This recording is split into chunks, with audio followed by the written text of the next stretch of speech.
Oh man. Oh no. Oh no. We are having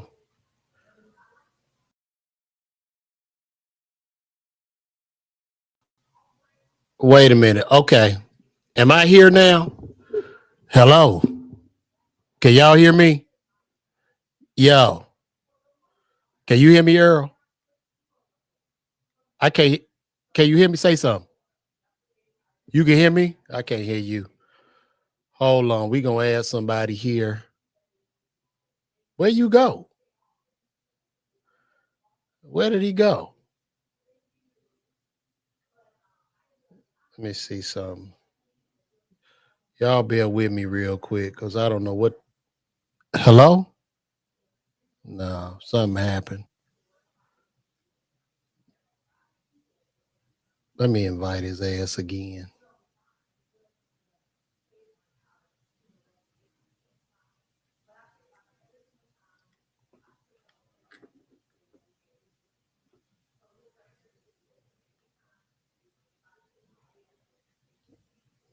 Y'all bear with me. I'm having technical difficulties here. Y'all bear with me, man. We got a lot to talk about. Can y'all hear me? Can y'all hear me? Y'all can hear me? All right, cool. So basically, I'm doing this show today. I'm gonna bring in a guest, good friend of mine, comedian Lil Earl in the building. And What's happening, man? good, brother, good. What we want to discuss today is the rapid decline of the NBA. And I also want to discuss why no one listen. I look, shout out to OKC. Let me get that out. I'm happy they won. I don't have anything against Oklahoma. I just did not care about this NBA finals, just like most of America didn't care, which is evident in the ratings of this league. And also, we want to discuss why the league is in such decline. So I bought my brother, a comedian, Lil Earl, What's funny, happening, everybody? out of DC, doing his thing, and also a sports podcaster. So we were talking about this. So I wanted to bring it to y'all. So how do you feel about this current league and the current championship, Earl? Uh, for one in particular, I think what's crazy is that you look at the league and how it's placed. We talked about this before. You want to face of the league, but the thing about it is, it's like entertainment. You don't pick the face of the league. We have to pick the face of the league. So if even if it's the guy that you want to be there, it got to be authentic. Society wants the culture wants Anthony Edwards to be the lead, but it's Adam Sandler. I can't let him be the lead because you got the baby mama drama. You got this going on. I need to be a family man. I told you this before. If they can find somebody with Jason Tatum's life but Ant's attitude on the court, that's your league right there. That's the guy. But when it comes to the finals and what's going on now, you look at a guy like Shea. Shea just ain't one of us. Like most of us, unless you live at OKC, Shea not one of us. You know, yeah, he got a pretty good game. You know, he put up a lot of points, but he just not one of us. It's not authentic. You saw people rooting for Halliburton more than they was rooting for Shea. Meanwhile, the Indiana is in the finals, and the Fever games with Caitlin Clark getting more love. Yeah, I mean, dude, we were discussing this. I believe there's certain high school basketball games and college games that got way more love than the current finals. When I tell you, nobody cared. These were the lowest rated finals Yeah, in a since the long time. bubble. Since the bubble, this was lower rated than the bubble. Nobody watched. And also, I believe that today's league, there's a disconnect. There's a disconnect from the community and the fact that, I'm almost 50 years old. You know what I'm saying? I'll be 48 this year. So when I was coming up, I saw me and Michael Jordan. I saw myself as Scottie Pippen. I saw myself in the league, and we adored these NBA players. They had charm, they had charisma, they had stories of adversity. They were highly competitive. They would do moves and stuff that, what happened, man? They would do moves and stuff to defy gravity, bro. Oh, yeah, they would do moves and stuff to defy gravity. Not everybody just out shooting the three ball. And I just think today's game is just sterile. It's just fucking robotic. It's just robots running up. And we talked about this with Adam Silver. David Stern his name was Stern for a reason. David Stern was gonna tell you how it was gonna go, what you was gonna do to make sure it go this way, and if you don't like it, get the hell on somewhere. Yeah, because you ain't bigger than the program. Mm-hmm. Adam Silver is this more free loving league is democratic. It's everybody gets a say, but that don't work because you have to be able to pick and choose what guys do so they can stay on a certain line. The three ball is out of hand right now. Mm-hmm. Everywhere in America, you go to run and shoot. These little kids is shooting from half court. Dog, what are we doing? Mm-hmm. Mm-hmm. You having a Wi-Fi difficulty, Earl? No, not at all. Why you keep going off? I'm drinking my juice, man. So, Man, but yeah, juice. You could drink it. What, you don't want to show it or something? You won't? No, it's cool. It's cool. Advertising or something? Hilarious. Free advertising. Get out here, free advertising. You know what I'm saying? But I just think that what's funny is that with Adam Silver, if he was able to be more of a stickler, tell you what you could and couldn't do. We talked about this. David Stern would have sat Draymond Green down and said, "Look here, brother. We 20 games into the NBA season. You done already put 3 niggas in a headlock. I tell you what, I'm gonna see you next year. Oh, but it's 20 games. Yeah, whatever, nigga. I'll see you next year. And then when you come back next year, if I get one peep out of you, you retiring early." Mm-hmm. And that's just been that.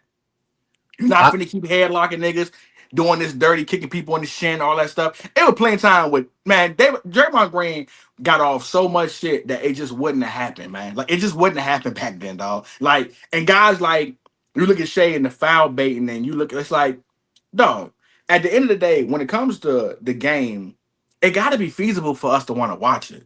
And we got to relate for us to want to root for you. So when you look at OKC, people say, oh, it's a small market. Do people know what the Chicago Bulls was before Michael Jordan got there? Come on. If you're a star, it don't matter where you go. And look, I want to interject. LeBron made Cleveland hot. But wait, Earl, I want to interject because somebody just made a good point in the comments, and I want to explain to you why this doesn't matter. So, John, shout out to John Scott. This was the best final in the last 5 years. It was good to see finals without LeBron James and Steph. Great conference championship. Yeah, you had a finals with no stars. See, that's another thing too. We're in an era where attention trumps talent. Do you understand what I'm saying? There's no stories. There's no stars. Nobody cares. Okay, that's affecting everything. Comedy, actors, everything. There was no draw. They had no draw. And John, you might have liked it because you're a fan of the game. So it don't matter who would have played. You wouldn't give a damn if Utah played Orlando Magic. You wouldn't have cared because you a fan. You probably a fan of the game. But when it comes to your mama watching it, your grandma watching it, your uncle watching it, who don't really watch basketball like that, those are when you have to have personalities in the finals. You got to promote it a certain way. That, like, even the promo for the finals. Listen, man, let's be honest. I'm be honest with you.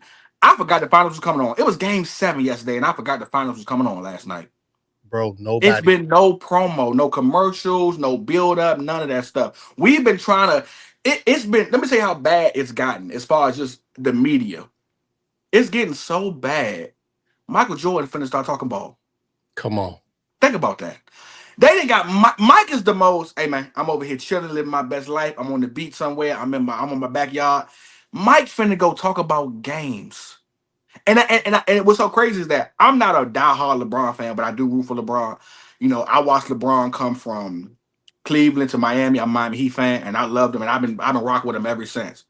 But Patrice O'Neal, great comedian, had this joke where he said, if white people would just be quiet for a second, we would agree with y'all about some stuff if y'all would just shut up and just let us get to that point without y'all saying something about it. As a person who root for LeBron, we tired of LeBron.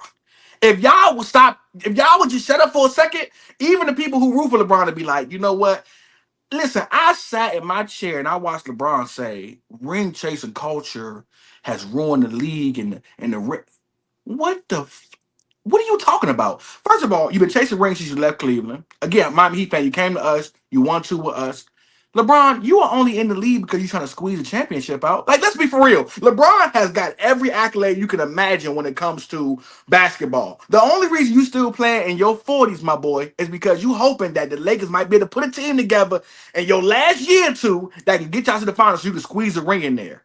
If But I, LeBron is one of those, I can't get in the club, so not a club whack type niggas. If LeBron had 6 championships by now, think about all the finals LeBron went to. If LeBron had 6, 7 championships by now, I promise you wouldn't say that. But LeBron is one of them. It's getting late in my career. They ain't putting that together for me to have. So now the narrative is always gonna be I ain't got 6. I've been trying to chase that 6 to at least tie Mike, so I ain't gotta hit that no more. But I'm just looking thin now, where it's like it's looking thinner than my headline right now. And I'm thinking to myself, damn man, I'm probably not gonna get no more ring before I leave. So now all of a sudden rings don't matter. I wish they made rings well, not matter. Bro, that well, is corny. I want to play a little bit of devil's advocate with the LeBron situation because I feel as if I know he want to keep playing, but I think the league wants him to keep playing because we're at the point where I think LeBron will be the last face of the league we're gonna see.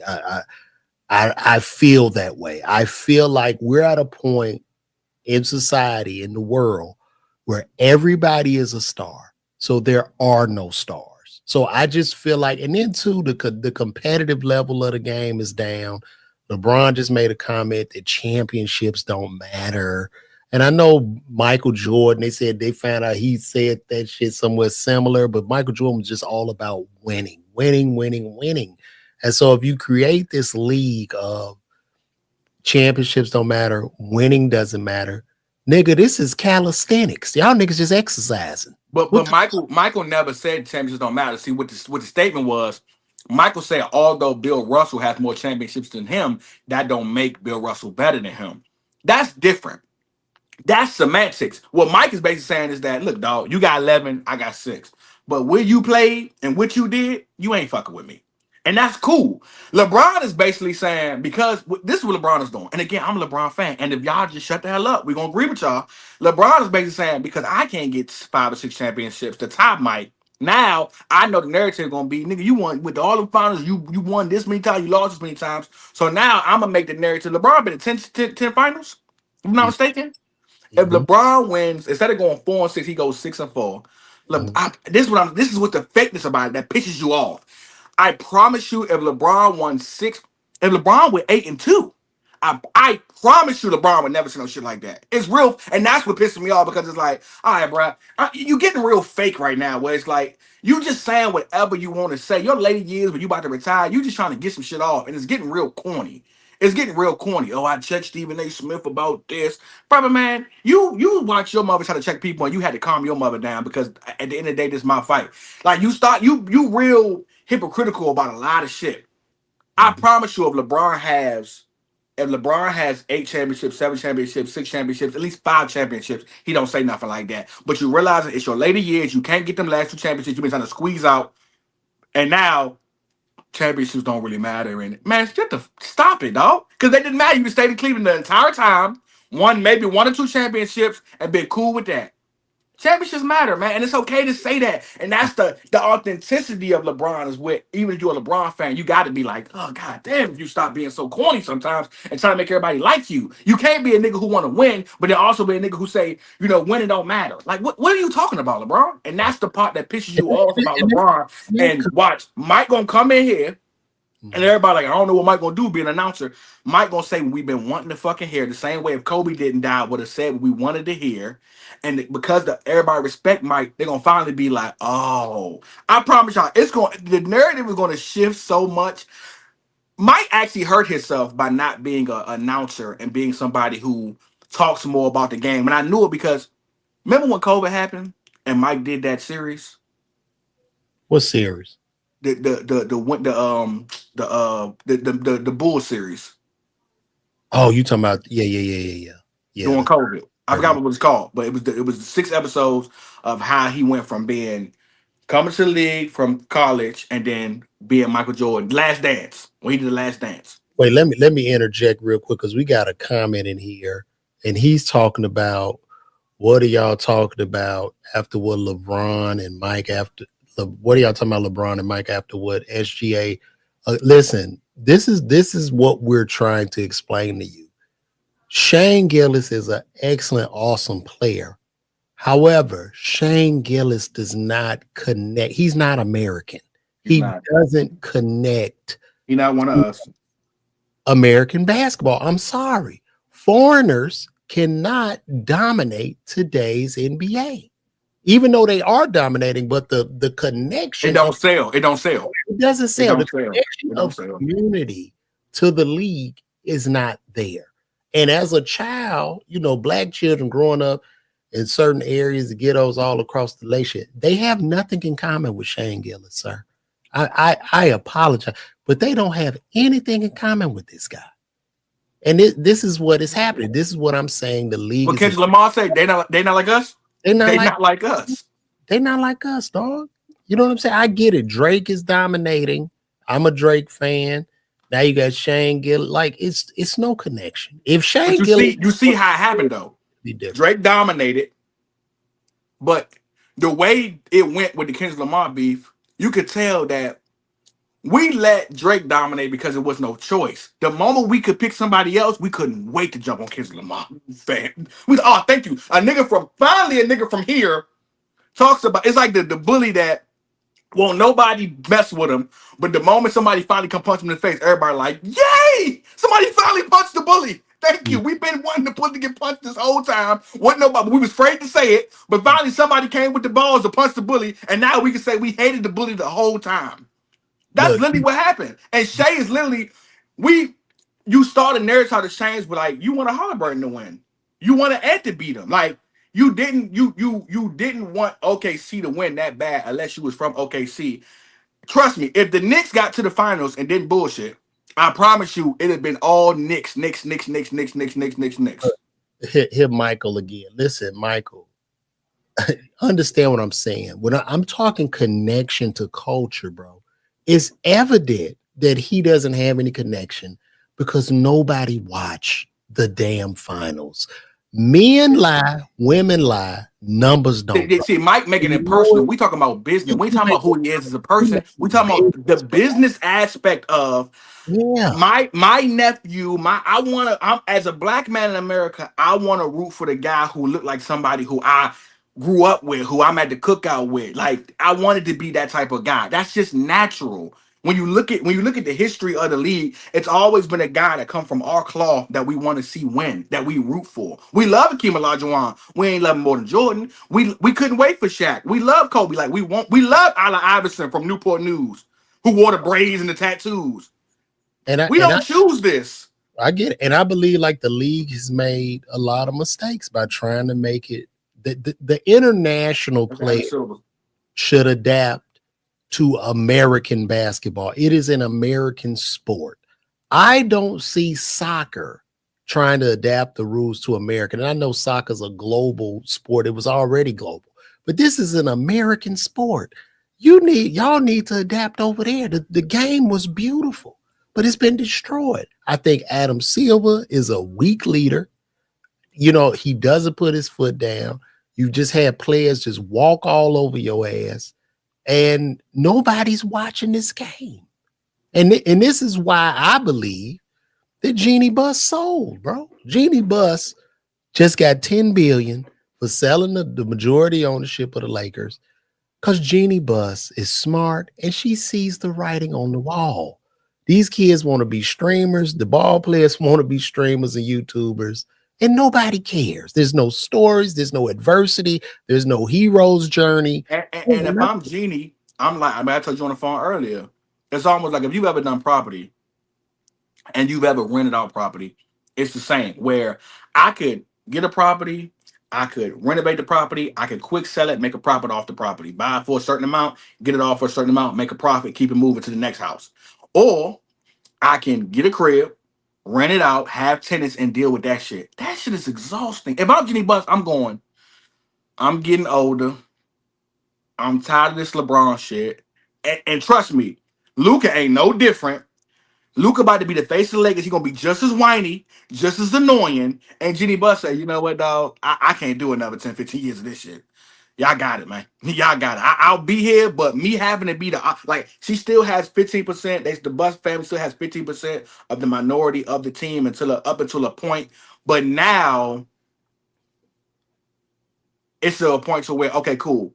I can do it, but now I don't have to be the person who has to deal with all the finance behind it, all the bullshit about it. So if you're gonna give me 10 million, then cool. LeBron, you can do what you want now, because now I ain't the person that got to deal with you fully. Somebody else got to deal with you. Or Luca or whoever come along. All these trades, all this backlash, all this, oh man, the Lakers should be doing this or doing that. I ain't got to deal with that shit no more. Why you let JJ Redick not start the center? Like, I ain't got to deal with that shit no more. Mind you, the way that the league has become, now mind you, we want freedom, right? We want freedom when guys can do what they want, this and that.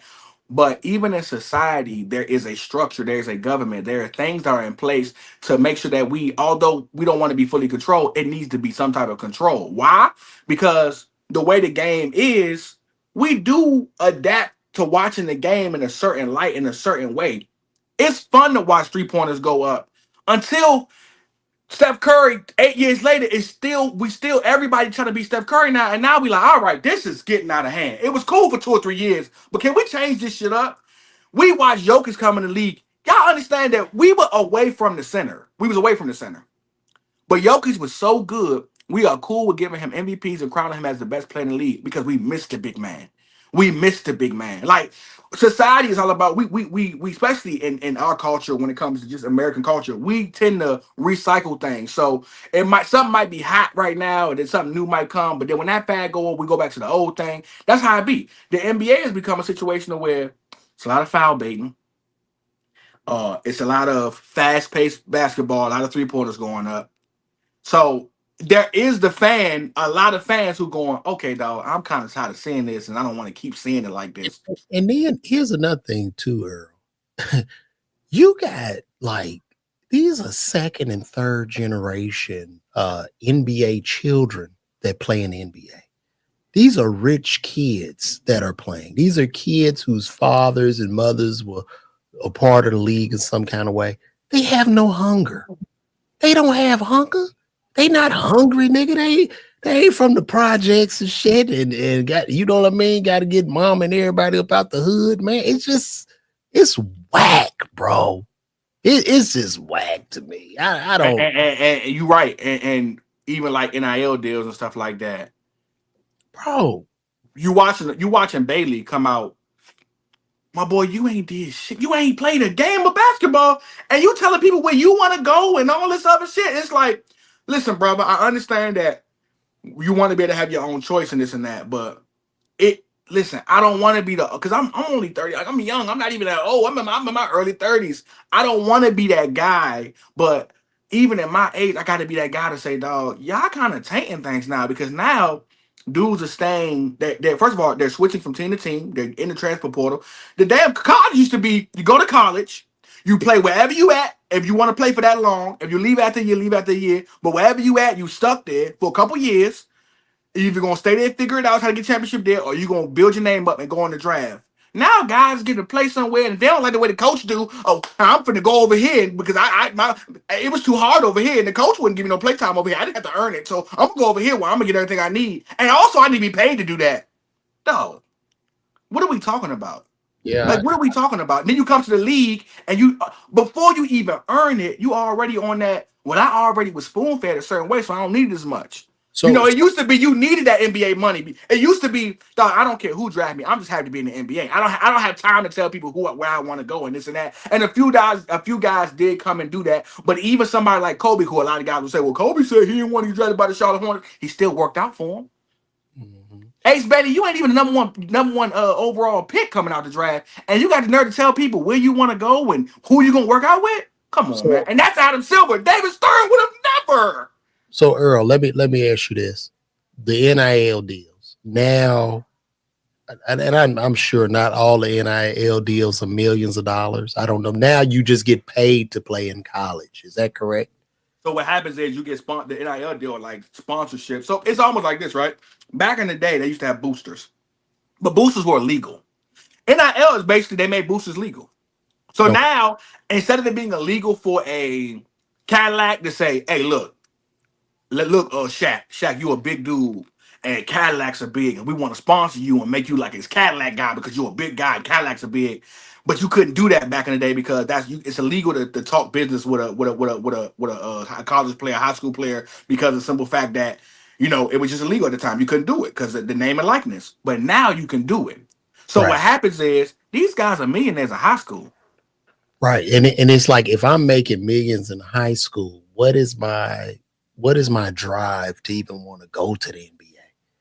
Bro, I'm sorry, not high school, but at college. Even in high school, though, these guys you understand? These guys are making millions in high school. Your 11th, 12th grade year, if you're one of the best players in the nation, you get in the bag before anything. Look at Mikey Williams. Mikey Williams been getting the bag since he was like 16 years old. Is he going to the league?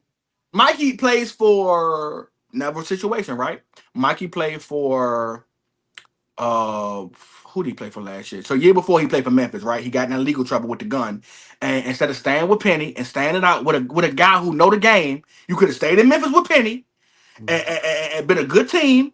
Nah, you leave because I ain't Penny wasn't riding for me and all this other stuff. All Penny Hardaway was saying was that he didn't know the future of Mikey, but Mikey didn't know the future of Mikey. Which would mean a lot of people will say, I know the future of you, I don't know the future of you. So Mikey took that like these new niggas, these young brothers do, took sensitive. Oh man, he ain't riding for me. Okay, whatever. Then you go to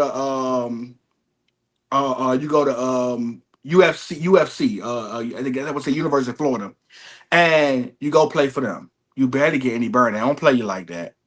So now you go transfer portal again to another college, hoping you're going to get some shine somewhere else. I think he's 21, 22 now. He'll probably come out of the league when he's 22 years old. But Mike, think about that. You've known about Mikey for how many years, LeVar? The man only 21 years old. You know about that man 5 or 6 years. He been getting paid since he was 16, 15 years old. That's what I'm saying. So what happens is this.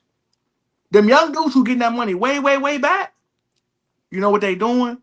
They getting so comfortable by the time they get to college, by the time they get their third year in college, they don't love the game as much as they used to. Let's pull up. I'm about to pull up Mikey on here real quick. Let me do a new tab. Yeah, let me see. Mikey Williams. NBA draft. Let's take a look here. This is real cool. Let me see.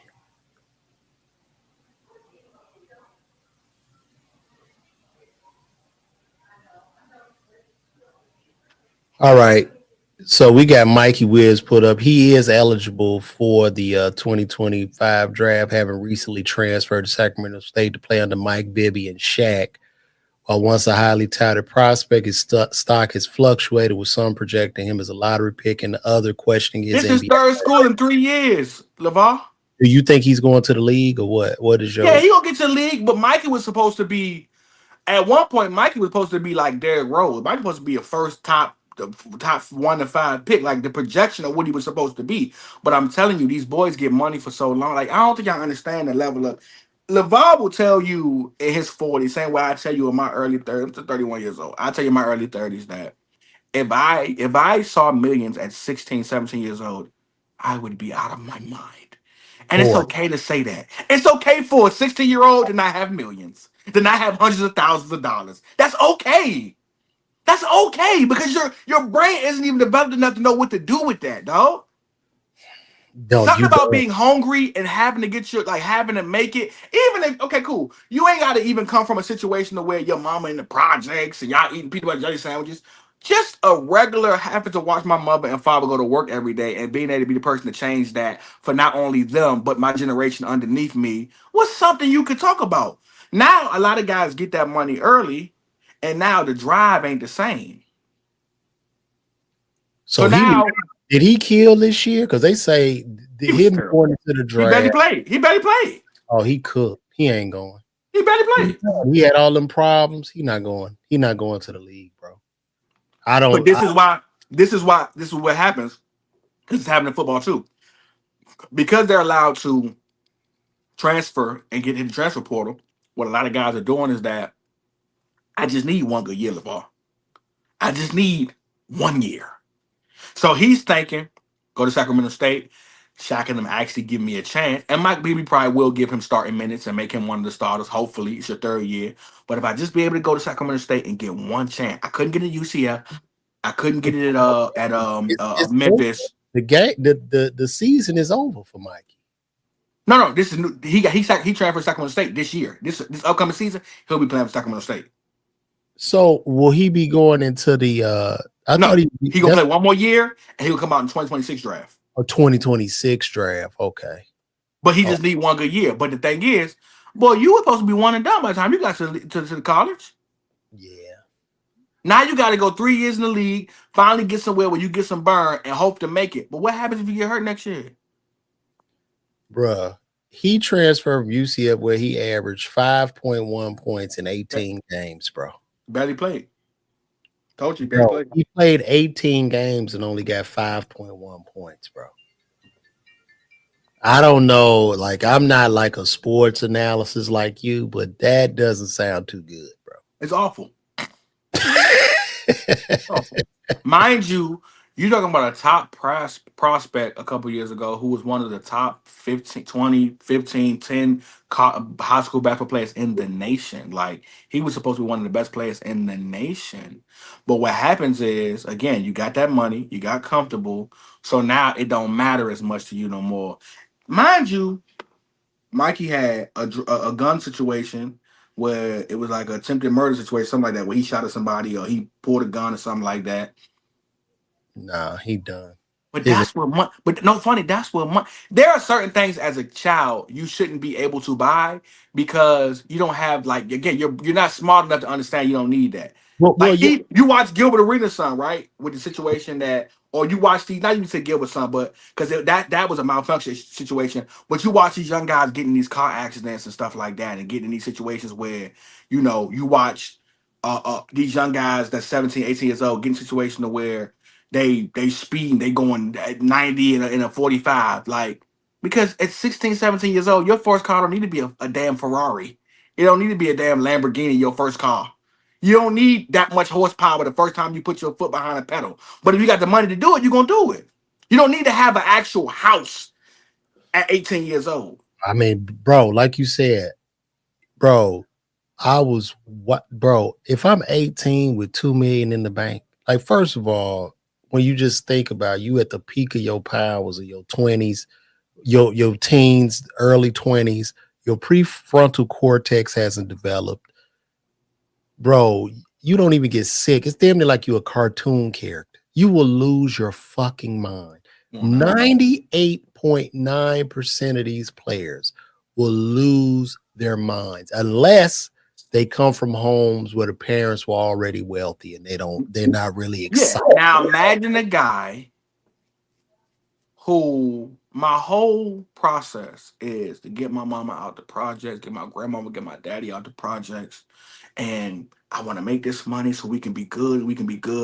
But I have to bust my ass in high school, bust my ass in college. And then finally, when I sit at that draft board on draft night and they call my name, I can finally say, dog, I made it.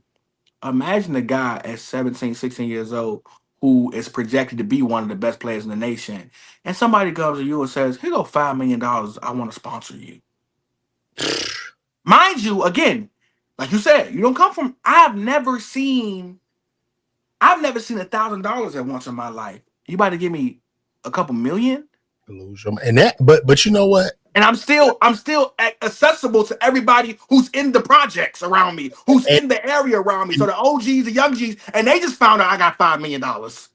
And that's where I really tip my hat to LeBron. Like, of course, Michael Jordan is my GOAT, but I have to tip my hat to LeBron with the amazing amount of discipline he's had since the age of 18. No outside baby mamas.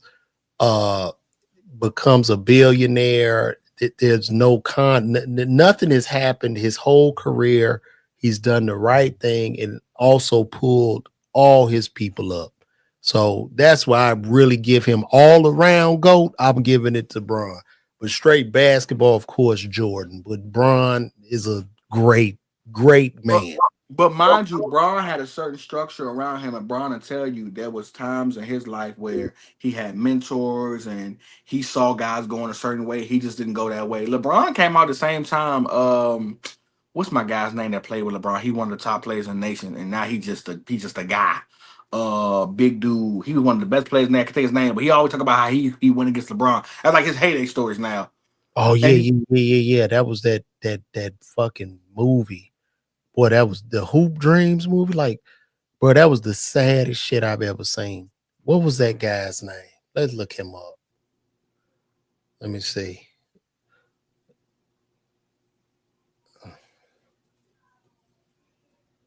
A higher pick it's like Lenny something I want to say. than LeBron. Yeah.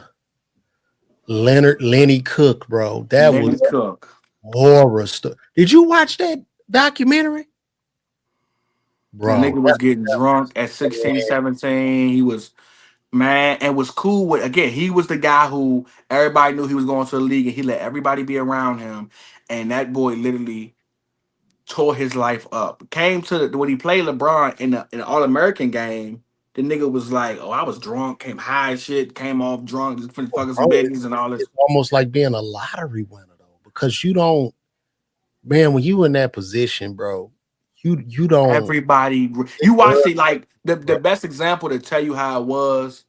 The best example, just on like what I can think of, is like, have you ever seen a movie? What's it called? He Got Game, right? yeah. They all knew Ray was going to the league, and Jesus Shuttleworth was going to the league, and you could see how his family was starting to act.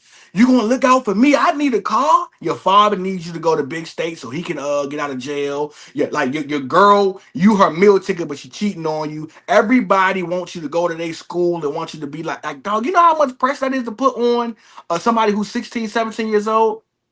That's just the pressure of you about to get some money.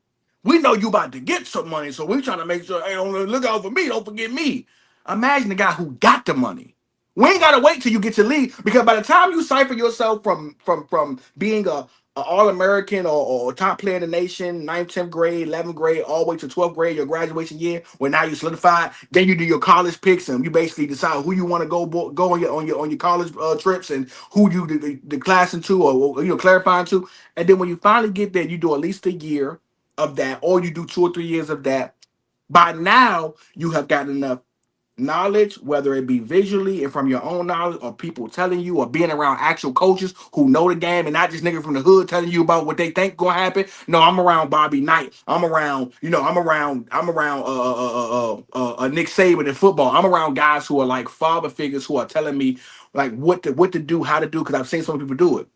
Now, by the time you get to the league, a lot of that noise is drawn out because you've come to a place of who you are and you know what you need to do. Mhm. But at 17, 16, you skip all Bro, that. You skip all the knowledge you're gonna get, all that shit. What a coach gonna tell you when you know, nigga, if I don't want to be here, I can just transfer that shit. bro, you And I'm gonna you get paid to you do it. you will lose your damn mind out here. I There are think the kids right now saying, you know what? I'm one of the top players in high school. What you got for me? Think about that. College is saying, I'm Duke, I'm Kansas. Yeah, whatever. What you got for me? wait, let Because me I could interject go real. to Mississippi State over here. They're gonna give me 5 million. How much you got? What you got on it? That's Hold on. crazy. Hold on, Earl. Hold on. Yo, hey, let me interject real quick. Listen, guys, I'm gonna be live in Tampa. I'll be live in Tampa at Side Splitters July 13th. You can get those tickets right now over at LeVarWalker.me. Let me post that real quick. You know you got to do this, man, because they won't get the tickets. You can get those tickets right at LeVarWalker.me. And I'm gonna be live at Tampa inside Spirit. So everybody in Tampa, pull up. Tickets are selling. Please go ahead and get your tickets now. Please get those tickets today so you don't miss out on this show. Tampa has been showing me love all week. These tickets are going fast, y'all. So please go to LeVarWalker.me, get those tickets, pull up on me in Tampa, and let's go. Now back to our regularly scheduled program. Now, Earl, what you saying?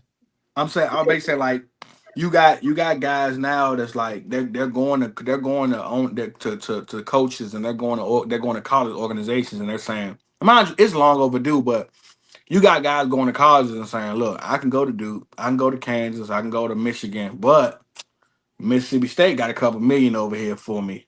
What you got? Come on, What you got?" real. That's Oh, well, real. shit. Well, we could do make okay. They giving you 3 million. Okay, maybe we can scratch up a little bit. We can give you 4 million for you to be there for 1 year and leave, Come on. which is cool. Because at the end of the day, there was a time where college players had to starve. They were starving out there, and there are guys who got a lot of money in sports, and they was able to have NIL deals, which is cool. But nowadays, it's to the point to where it ain't as deserving, and a lot of guys are fizzling out quick in the NBA because of the situation. The rule of it is like you have to earn it. You want to be able to earn it. Why? Because once you earn it, you're able to say, "Dog, I did what I had to do in order to make it." That's anything in life. You want to be able to say, if you in a fraternity, you a Kappa, you want to be able to say, "Look, dog, I had to bust my ass to get on this, and now it meant something to me. Now it Mhm. means something for me to get here because I had to bust my ass to do it." Yeah, But when you don't have the hard work to do something, it don't matter as much. You see people who get on real fast. They call them overnight guys, and just in life, you they could. fizzle out so fast. I know if I was young, I'm 21, 22 in the NBA, and you done gave me a $300 million guarantee. I just don't feel like going to practice today. I want to be on the boat in Monte Carlo. I want to breathe. I want to look at the waters. Or I wanna go have sex with this Instagram all over here and give her a baby. Yes, Cause I yes. got it. I got it. Well, oh, child support. And, So and what? people and a lot of people often taunt these players like, look what he did. He messed up all his money. Nigga, if you was 6'7" and you got pussy raining on you and opportunity and money, And you ain't 98% of men will do the same thing. And two things, you ain't got nobody who know what to do with money that's in your upbringing. Now, when I like, because I can hear from Mr. John Stevens, who's an accountant, but it's more if I know LeVar, I can go to my homie LeVar and say, "Look, dog, you've been making millions of real estate for years, dog. How I do this shit? Because I know you, and you gonna give me real game. That's different. Two, But see, I think you got people who wanna who know you don't know no better, and they can rob you. You know how many NBA, NFL, and baseball players been robbed from their own managers and stuff like that, their yeah, own accountants. but I think it's deeper than that because it's something about you want the car. Oh, shout out, we got a super chat. Hold on. Yo, shout out to Carly Frazier, man, with the $10 super chat, bro. Appreciate that love, man. Carby Frazier, bro. All love. Shout out to everybody in Detroit. What up, dog? Appreciate that, bro. All right. What I was saying. Yeah, I would say basically like yeah, you said about guys getting millions at young age and dealing with girls and stuff like that. Yeah, bro. Like I lose my mind. I lose my mind. I tip my hat to those guys because you're gonna want the car. It doesn't matter. Like I'm your financial advisor. I'm like, yo, that is a very bad idea if you do that. This is a bad idea if you do that. But And you're saying I just got a $260 million super max. and This car only costs 300,000, Larry. I'm gonna buy it. yeah, and they have to feel that. They have to because it's their life. They have to fuck up. You have to get that shit out. It's almost like some shit you got to get out of your system. Yeah, you gotta get your system. I tell people all the time, if you hit that, and this is one thing I say, and people laugh, but I've actually been able to be around people with money and have a little bit of bread. I tell people all the time, if you was to hit for, let's say you hit for 10 million in the lotto, right? Mm-hmm. So the bar goes to he go do a scratch out, he get 10 million. I say, so what you gonna do? Okay, cool. Taxes take it off. Let's say you got 6 million out after taxes. I say, okay, so what you gonna do with that remaining 3 million or 4 million? And you go, mama go, what you mean? You said 6 million. Listen, we gotta be honest with ourselves. If you ain't never had no money, you gonna fuck $1 million up so fast.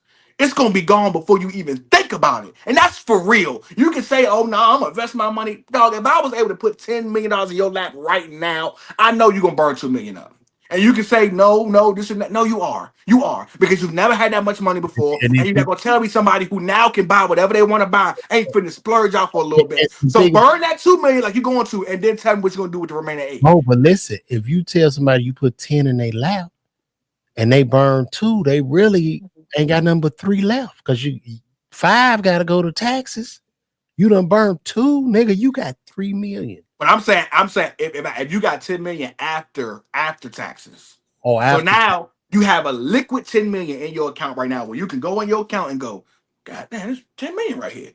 You're gonna burn through 2 million because everything you ever wanted, you got to get it out your system, LeVar. Now you're gonna sit back after you burnt about 2.5 and say, all right, cool, I got the house I wanted, the car I wanted, all the clothes I wanted. Okay, now what I gotta do? Now what I do? You hear from guys all the time who have basically they like Will Smith said it the best. He said that once you get there's like, you can be poor, but there's also that mountaintop feeling when you've done everything. Now you trying to just find shit to look forward to. yeah, Because bro. how does LeVar look forward to if LeVar's a 100 millionaire, a billionaire? What you look forward to life when everything you got everything now? And you know what that's called? That's called the poverty of wealth. Yep.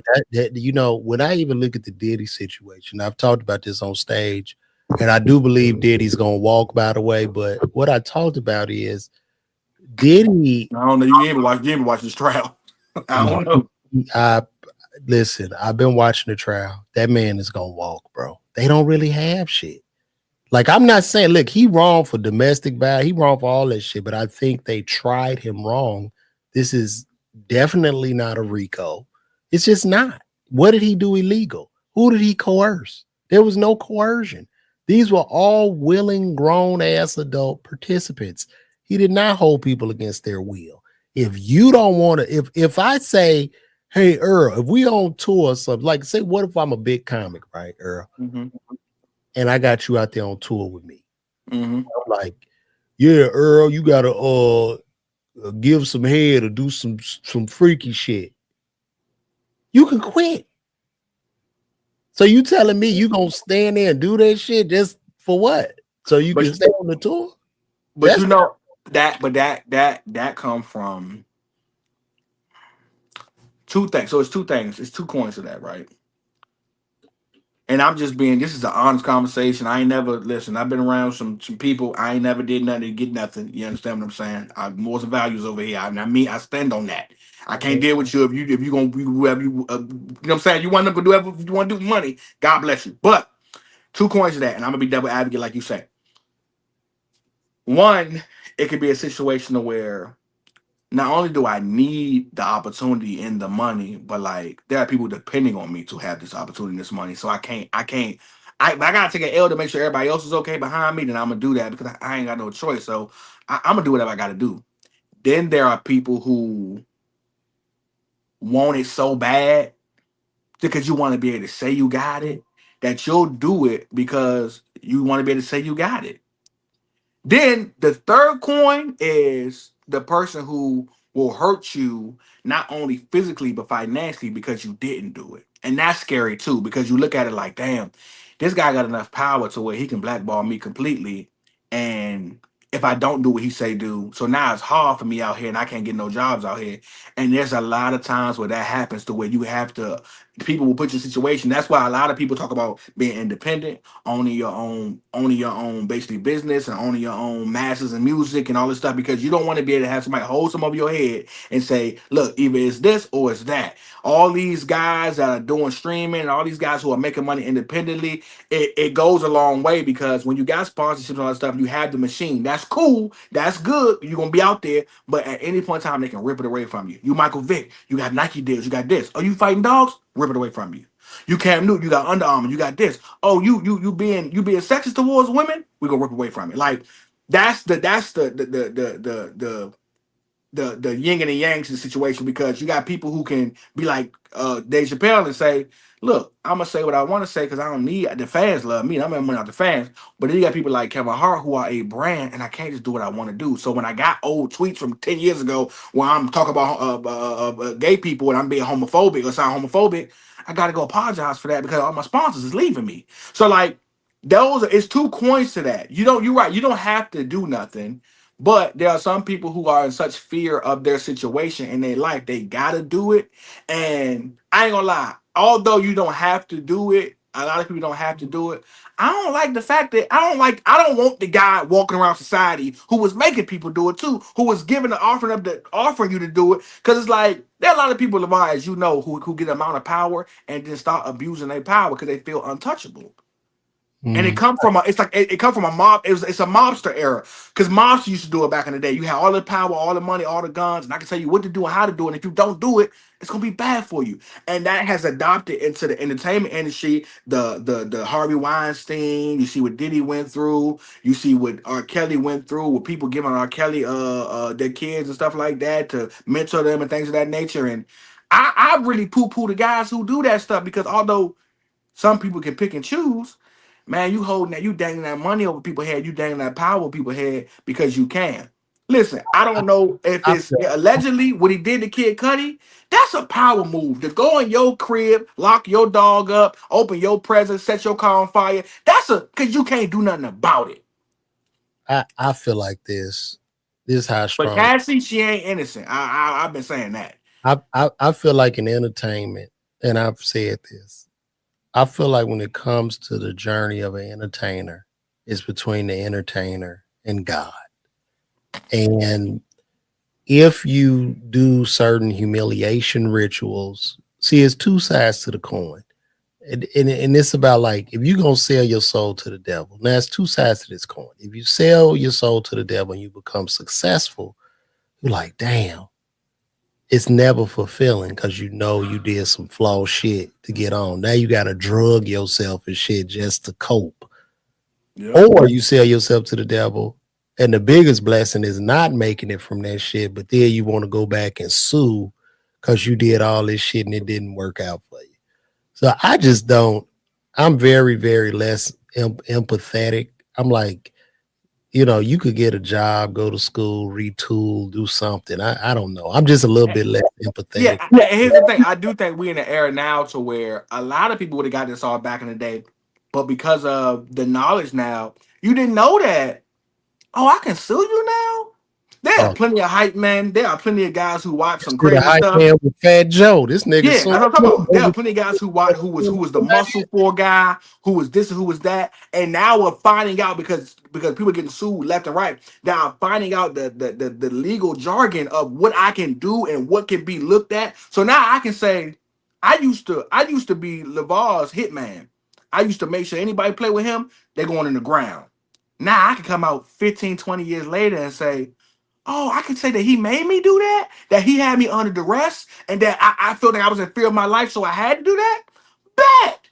You seen Fat Joe guy come out and say, I watched him deal with kids and this and that, and 16-year-olds and fly people out. And it was like, well, this was 15 years ago, so now you decide to say something because they counter suing and you suing. Well, what was your morals and values when it was going on? Why didn't you just get away from Fat Joe if he was doing that originally? Like, this. where did that come from? But now you want to sue him? You see what happened to Tyler Perry. I'm looking at the text messages like, well, a lot of these text messages seem very consensual. Seems like you knew what was going on.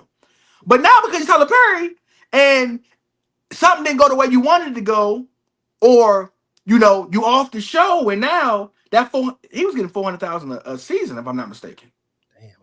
Damn. Oh, no acting experience? Man, found that man in a bar somewhere.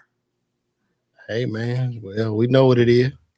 So now that money runs slow, and listen, I've lived in LA. I still back and forth to LA. When you live somewhere that's expensive, or you live an expensive life, a lot of people don't understand they live above their means, or they live on their means. And by living on our means, it means if LeBron makes $1 million a year, he spends $990,000 a year. Yeah, nigga, you need to make that million and live off shit 100,000. But people do that. So I'm looking at a guy who probably was doing 400,000 a season, was probably burning through 390,000 of it, and now because Tyler Perry, it ain't going the way you wanted to go, and your career ain't where you wanted to go. Now all of a sudden, oh no, You status quo me. You was using your power, brother. What we doing, brother?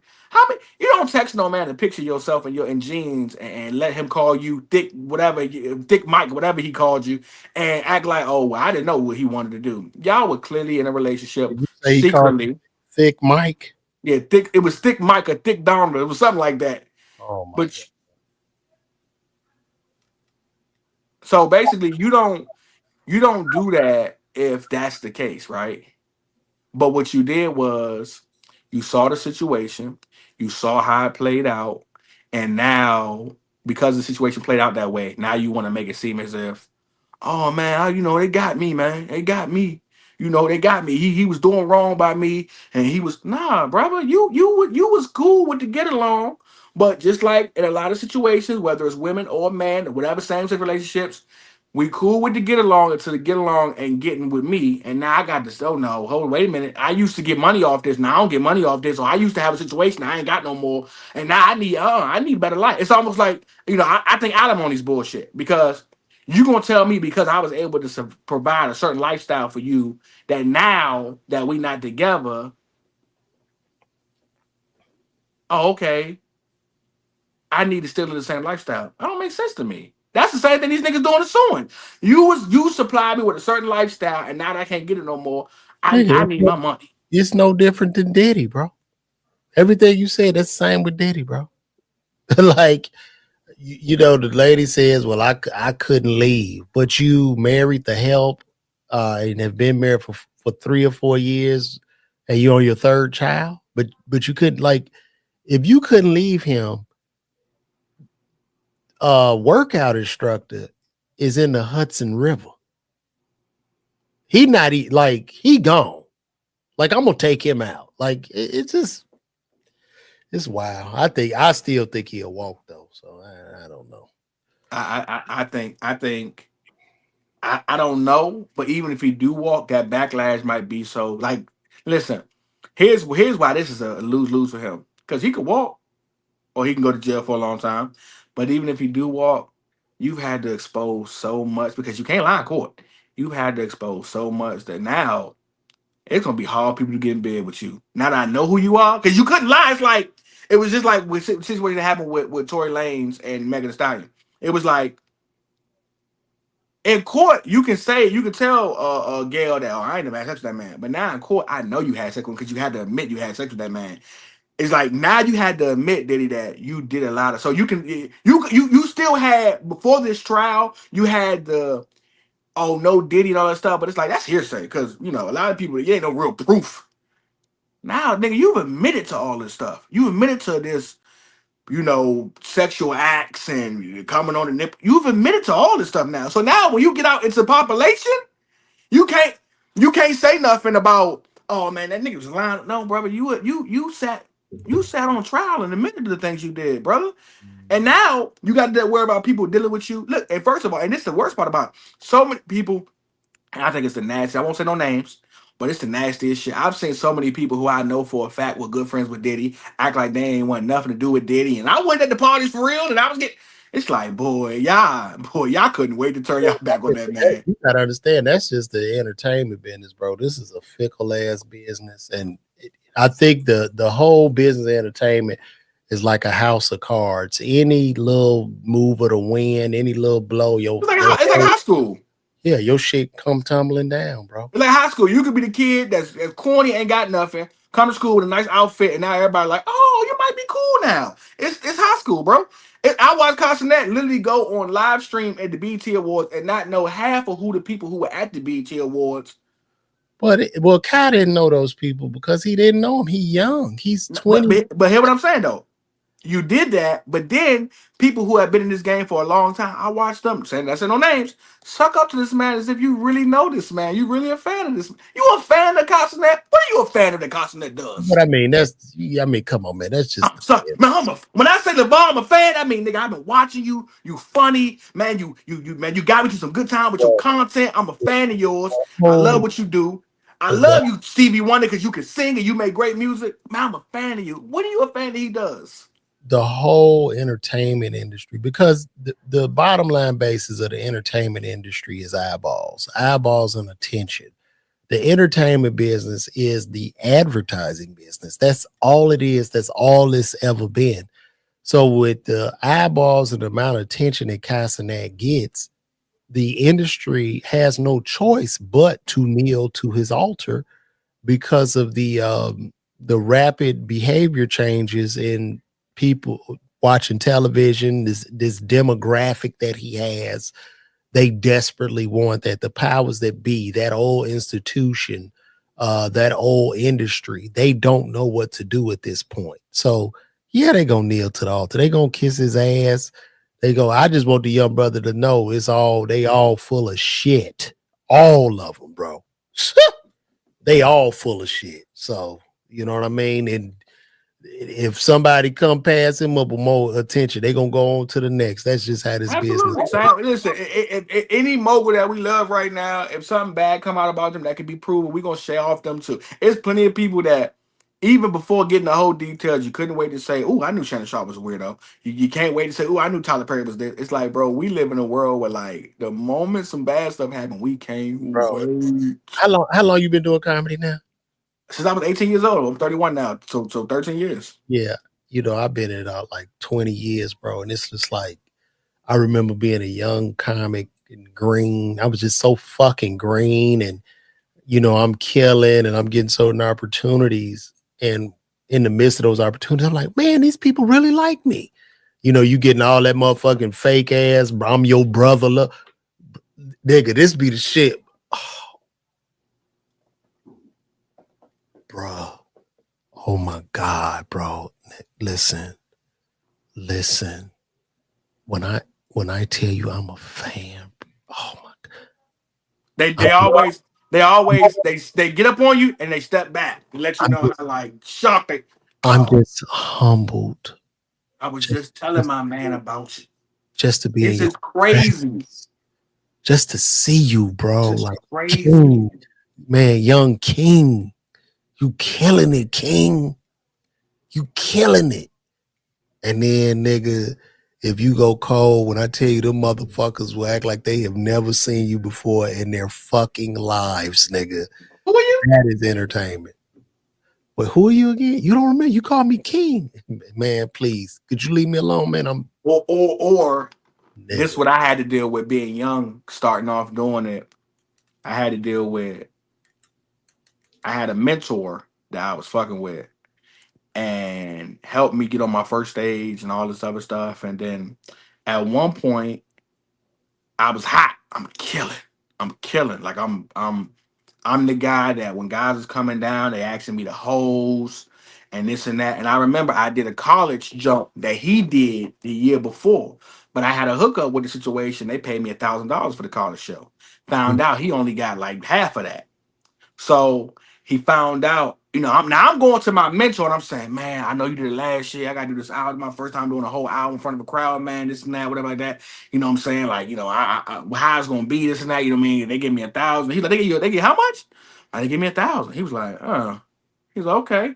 Now at the time, I didn't realize what that was. That was. He was like, okay. He said, he's like, well, man, just do your best, just blah, blah, blah. So we had a comedy contest that happened a couple weeks later. And this is my mentor. This is my mentor. This is my guy. That's my guy. It was like somewhere like Greensboro or something. And I was living in North Carolina in Greenville, and I had to drive out there, but I was gonna be a little late, so I wasn't gonna be able to get there in time to make the first sign. So I'm like, yo, just sign me up, and I'm gonna be there a little later, but just sign me up. He's like, oh, you can't sign nobody else up. I was like, oh, damn. So then when my homies called me, man, Jimmy, he's like, yeah, man, we over here, man. When you coming? I'm like, yeah, man. I'm like, but I ain't gonna be able to make it though, because they can't sign nobody up. He's like, what you mean they can't sign nobody up? I said, I was trying to get so and so to sign me up, but when nobody signed me up, he's like, I just signed up 2 people that's on their way. What you mean? I was like, damn. Yeah, man. Motherfuckers see you getting hot, and now they fear you eating off their plate and start shading you, dog. Shade the fuck. That's the game, though. Like I told you on the phone, I said, as an entertainer, my expectation is that if I'm dying in quicksand and I'm to my head, you can only see my head, and I see another entertainer, my only expectation of that entertainer would be for him to put his foot on my head. Now, if he Just helps go to put slow. me Don't out, struggle. Don't fight it. Don't fight yeah, it. yeah. Now, if he helps put me out, man, that'll be a kudos. I'll be happy. But I already know how this goes. Okay, like that's entertainment in a nutshell, guys. And somebody told me, said, hey, if you want friends, open an ice cream stand. But even in that, I'm sure it's cutthroat too. The motherfucker have an ice cream stand. Motherfucker, I had the motherfucking strawberry Sunday scoops, nigga. You know what I'm saying? Like it'll still be some beef in that shit. Or this the one too. A motherfucker would just casually stunt on you for no reason. Oh, nigga. Oh man, I was in this and that. What you been? You ain't been in nothing yet? They ain't called you. You know, so and so called me, and I got to deal with them. I'm working out with them, and then I'm like, I got to do so and so show, man. I'm just all over, man. It's this thing comedians do that. We'll be on the same circuit, traveling, and you might project a little bit more than me. So now you make a little bit more than me. You move a little more than me. So when you see me, it was all love. It was never. It was a friendly competition. But you have to proceed to show me I'm doing better than you are right now, and we came out at the same time. Not knowing this game is about heaps and valleys. You highs and lows. You might get yours, then my time to get mine. Like, but dog, literally they will do that where it's like, okay, bro, I see you winning. Why are you trying to let me know you winning so hard? I just came to say what's up to you. You know how this shit be, bro. That's the game, dogs. Like I don't even question it. It's just what it is, nigga. This is a very, I think, with all the lights, the accolades, and the applause, it comes with the dark energy, nigga. Like jealousy, envy, everything comes with it. You just have to have a turtle shell on to, get through this shit, bro. Shit, a motherfucker, man. Well, dude, we've been on this bitch for about an hour. We gonna wrap this shit up. You got something? You got any place you gonna be? Well, you coming to town? You pull up on me. I will be in Tampa. Cool, I will man. be in Tampa on the 13th of July with my guy LeVar. Come Definitely on, come out, buy them tickets, man. Get that, get them get them tickets goddamn going. tickets, man. Would y'all go ahead and buy the tickets now? They are moving. I don't want nobody to miss this show. Let's get the tickets, man. One of the funniest people in the country. I'm telling y'all, like in the July country. 13th gonna be one of the greatest. One of the And greatest. still, I will vote for LeVar Walker. Listen, Greatest shows. listen, man. Get your tickets, Tampa. You with Splitters? Is it Splitters? Get your tickets. I'm gonna be in motherfucking side splitters, nigga. I'm not bringing that nigga Jomo, cause that nigga's not from Harlem, B. What would Cam say? What would Cam say to Jim Jones about him being better than us? Yo, nigga, how the fuck this nigga thinks he's better than fucking not? Nigga, I was there when Mace was teaching this nigga how to rap, B. This nigga's delusional, nigga. Like, niggas be silly. Niggas be like mad silly, B. Like, what the fuck? This nigga Jomo, nigga, I knew it's no way this nigga's from Harlem. It's no way. They need it. Look, man, y'all go get these motherfucking tickets, man. See some real goddamn comedy. Cause y'all, this shit. I see Blair said she want to interview me about my YouTube. Listen, Blair and Company, hit my DM. My name is I am Lil Earl on social media. You can hit my DMs and contact me. So yeah, just let me know, man. We'll make myself available before we get out of here. Most people now can't even pay for rent, food. NBA games are going to start becoming empty. No, they ain't gonna be empty. It's a lot of rich people now that'll go to these goddamn games. They're gonna go to the game. They might buy the ticket. I'm just talking about watching the games and people caring. That's what we here's the thing. It don't last forever. We might go through a little drought, but money, the way the world works, the way society works, a flow of money will come somewhere soon enough, and it'll get right back booming again. You'll be surprised how much money gets spent at certain times of the year. For folks to be broke, Christmas still be Christmas. Summer still be summer. It still be plenty of concerts that people going to. People be broke, but Beyonce tickets still getting bought. So it's like, if you want to go enough, you'll find the money. You always find the money. Them motherfuckers buying them Beyonce tickets, nigga. What's that service you can put them tickets on the payment plan? You can buy the Klarna Afterpay. nigga, that motherfucking Klarna nigga. His bitches in there ain't paid. They done bought some $4,000 Beyonce tickets with their stomach to their back. Okay, Gotta pay that motherfucker till 2028. So you Bruh. still paying that? You still paying the Carter tour? Yeah. Damn, you still paying Cowboy Carter tour? That was 4 years ago. Man, come on, man. They buying them shits, bro. That's so sad. I would tell Beyonce to call me. Beyonce, how you do that? This your fan. You want them in bondage for 5 years for your ticket. Tell You them know what she do though, and she real raggedy about it. I tell people this all the time. She real raggedy about it. If you notice what Beyonce do every time she go on tour, she wait till right around tax season. All of a sudden, she drop the dates. She do it every single time.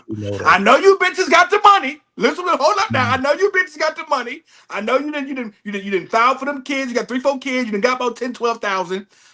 Go ahead and put 2,000 on this Cowboy Carter. You know what? Come see me. You know she do it every time around the same time. You know what I find interesting about Beyonce? She don't talk.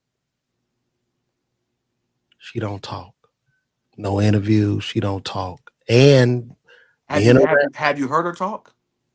I just want to say this: being around certain celebrities that are not as famous as they used to be, and talking to these people, I understand why they don't let her talk. They're not letting her talk. In about 5 to 10 years, Beyonce is going to start talking. Mark my word. This is LeVar Stradamus prediction. She's going to start talking, and she gonna have she gonna have like stories, but they're gonna realize like this is who we've been worshiping this long. Watch what I tell you. Mark my words. I don't want no. Listen, that was LeVar who said that. I don't want no. I did not say she did not. I ain't the one who said she doesn't have a high school education. She dropped out of school when she was like in middle school. LeVar said that. LeVar said all of that. All you Beyonce fans, that was LeVar. That wasn't I Am Little Earl. I didn't say that Beyonce can't pronunciate words because she ain't that educated. How magical was Michael Jackson before we start hearing that nigga talk often? I'm gonna tell you recently who's been talking way too much for me. Have you seen these Michelle Obama interviews? Bruh, what the fuck is going on? I'm like, Michelle, why would you? Bruh, I'm like, sometimes it just be better when you worship a person and you love a person without them talking. Now and then Barack be touching the thermostat and doing all this, because Barack be touching the thermostat, and I got to be like, bang, did you touch the thermostat? I'm like, Michelle. Bruh, listen, when the alien, I get hot. When human civilization is annihilated and the aliens or robots dig us up, they're going to find a lot of bodies right by podcast equipment. And this shit is destroying mankind. There's going to be a day where Beyonce is going to retire. She's going to be too old to do shows and not want to do shows. She's going to rest on her loins, and she's going to say, I'm doing a podcast. It's going to be called The Beehive. And she is going to get on that podcast once or twice a week and talk about shit. And you are going to say to yourself, what have we done? This is who we worshipped. What have we This is who we idolized for eons. This is what's gonna happen. I'm sorry, guys. It's coming. But guys, I need y'all to get these goddamn tickets to this show. Tampa, Side Splitters, July 13th. Pull up on your boy, man. I'm out of here. Lil Earl. Everybody go follow Lil Earl, man. Good brother. I am Lil Earl. Y'all see my name here, man. Again, if you want to talk to me, DM me at I am Lil Earl on my Instagram, man. My page is open. Holla at me if you need something. And shout out my podcast, Open Field Podcast, Sports Podcast, and Flag Wanna Play podcast I'm part of. Hey, man, listen, support. And look, it's certain people you want to be famous, because we're going to trickle it down and we're going to hold it right. I'm one of them people, man. You want to get me in there. LeVar is another one of the people. You want to get them tickets. You want to go support LeVar because he knows what to do when he does it. Pull it up. Pull up, y'all. We out, man. Peace and love, y'all. I'm gone. All right. Let me turn this off.